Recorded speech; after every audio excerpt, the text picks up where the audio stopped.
যাচ্ছে আসতেছে।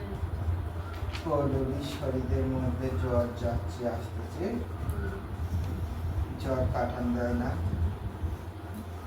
এই ওষুধ খাইবো আমি একদিন ভালো থেকে 2 মাস বেরোচ্ছি। ছেলের জন্য একবার গাছ দিয়েছিলাম, সেই গাছ আছে কি?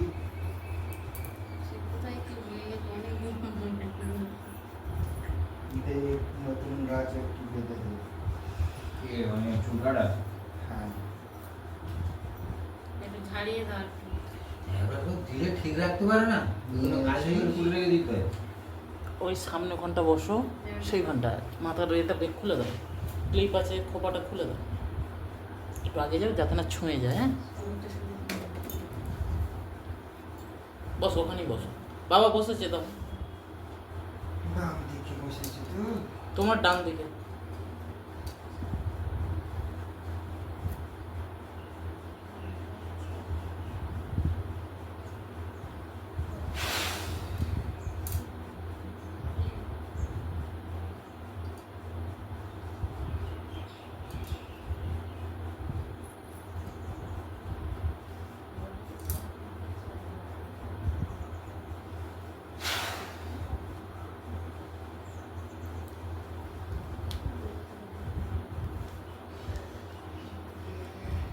জ্বর পড়ে?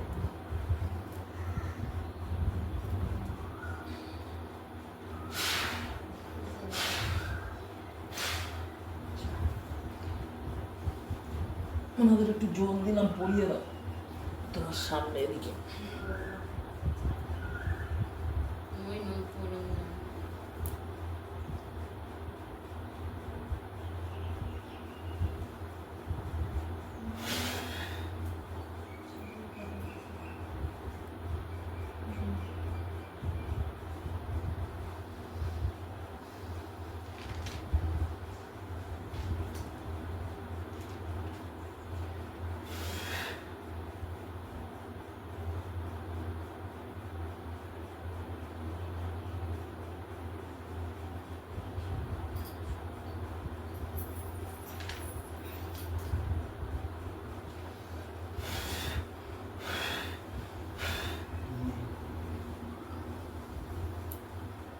বলছে সেটাই কি পাল্টাবে না একটু? স্বামী হ্যাঁ,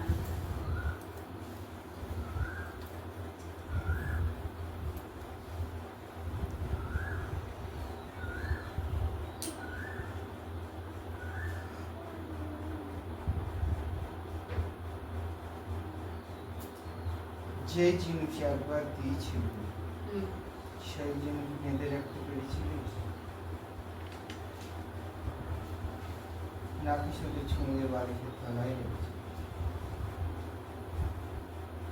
না ও কাজ তো করিনি আমি, ও কাজ তো দাওনি আমাকে। না, দেওয়া দেয়া হয়েছে। হয়েছে।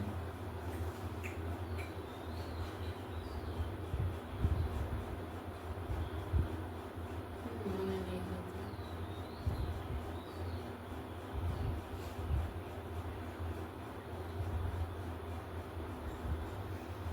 মনে যদি না থাকে নিয়ে যেতে পারিস। বলছি বাবা যে ও ও কি যে পথে গেছে এখন কি ওই পথই? আর না হলে ধৈর্য ধরে বস।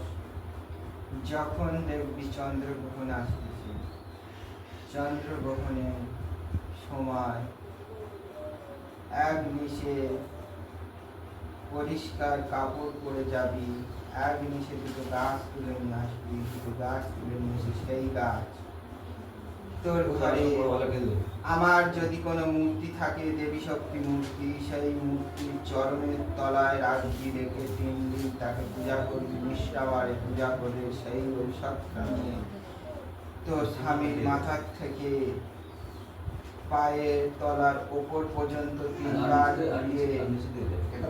নিয়ে সেই গাছটিকে কবজের মধ্যে ভরে ডান হাতেতে বেঁধে দিস, দিলে তোর সঙ্গ ছাড়া হবে না,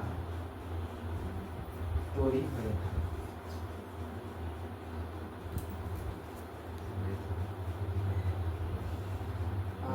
আমার দেওয়া গাছ দিলে সেই গাছ থাকবে কিছুদিন থাকবে, তারপরে জিজ্ঞেস করবে হবে না। তুই নিজ হাতে তুলে সেই দিন নিজে সংকল্পিত করে সেই দিন যদি রাখিস, তাহলে সেইটা তো ভালো। তেলের বোতলটা তেলটা পড়াবে তো সোনালি তেল পড়ে। মাথায় বুঝলে দিয়েছে তো?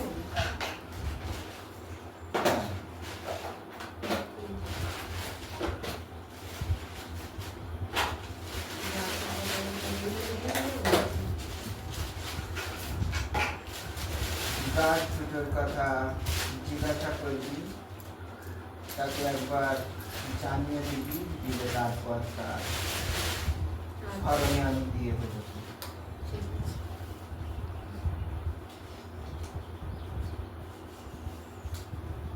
বাবা তোমার সামনে একটা তেল দিয়েছি সোনালির, তেলটা একটু পরিয়ে দাও। বাবা সোনালি তেলটা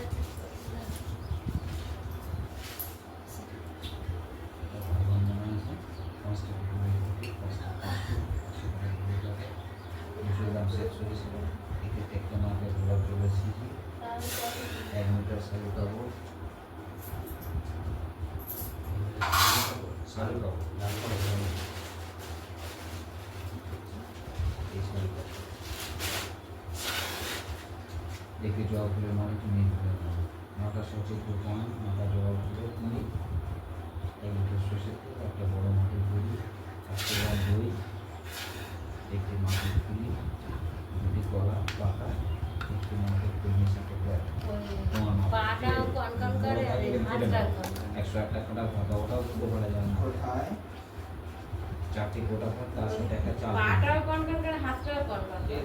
পাও যন্ত্রণা করে হাতে যন্ত্রণা। হ্যাঁ ওই যে তেলটা দিয়েছি, তেলটা নিয়ে নিবি, মাটিতে বসাবি, মাটির পেতে গোটা ভাত আছে, ঠিক আছে? গোটা ভাত আর রসুন, আর 4টি কলা। বাবা প্রতাপ বাড়ির কথাটা একবার বলো। প্রতাপ বাড়ির কথা। হ্যাঁ প্রতাপ বাড়ি ও তো আগের থেকে সুস্থ বোধ হয়েছে রে। খালি কাজে যায় না তো, কাজে যেতে মন লাগে না, ভালো লাগে না বাবা। কাজে যেতে মন লাগে না তার, তাই তো হ্যাঁ শরীর যে অস্থিরতা, যে ভয় থরথরানি, বাড়িতে থাকতে পারে না, তার থেকে রেহাই হয়ে গেছে। যে কাজের দিকে মন বসে না, এই তো হ্যাঁ খালি বাড়িতে বসে থাকি, হ্যাঁ থেকে থেকে তার একটা অলসতা ভাবে, যার কারণে বাড়িতে তার রয়েছে কাজের দিকে মন নেই। তবে কাজে গিয়ে একবার কাজের মধ্যে বসে গেলে মন তখন তার মারা। খালি বলে মাটা ঘুরে আমার ভালো লাগে না, কিন্তু কাজে একটু মন লাগে না।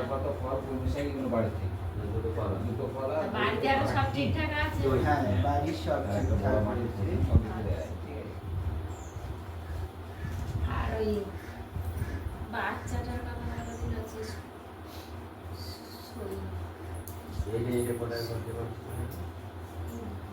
সুশি এর মধ্যে কার বাস্তু তোমার হচ্ছে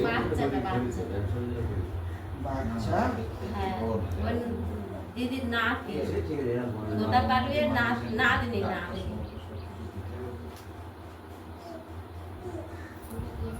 পাঁচ ওরা পাঁচ। নিয়ে এসেছিলিস নাতনিরে। হ্যাঁ বাড়িতে থাকে সবসময়, খায় না দায় না। এই যে দেখাচ্ছি 3টে শুকনো লঙ্কা নিতে বলিস, হ্যাঁ যেন ফুটো ফাটা না হয়, সতেজ শুকনো লঙ্কা ভালো ওটা সব নিবি। নিয়ে কাল মঙ্গলবার আছে, নথে এই অমাবস্যা চলতেছে, হ্যাঁ 3টে শুকনো লঙ্কা পা থেকে মাথা অবধি গুলাবি। গুলিয়ে নিয়ে সেই 3টে শুকনো লঙ্কা আগুনের মধ্যে পুড়িয়ে দিবি। দেখবি বাচ্চা খাওয়া দাওয়া সব আচ্ছা বাবা ওরা একটু ছাড়িয়ে দাও গম ধান গম। ওই